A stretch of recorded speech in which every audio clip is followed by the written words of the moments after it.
దర్జాగా ఫార్చునర్ కారులో వచ్చి ఓ దొంగల ముఠా దొంగతనాలు చేస్తున్న ఘటన వెలుగులోకి వచ్చింది. గుంటూరు జిల్లా పొన్నూరులో బంగారం షాపులో 38 కిలోల వెండి ఆభరణాలు చోరీకి గురయ్యాయి. దొంగలు ఫార్చునర్ కారులో దర్జాగా వచ్చి మరీ దొంగతనానికి పాల్పడ్డారు.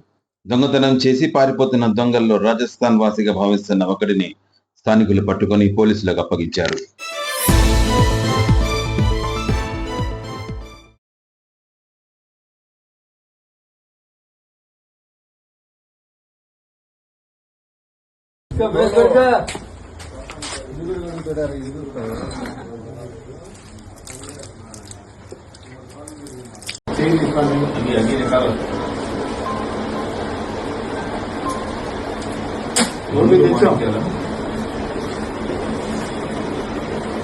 వచ్చారు ఎంతమంది ఉన్నారు మీరు? ఇప్పుడు ఎంతమంది ఉన్నారు?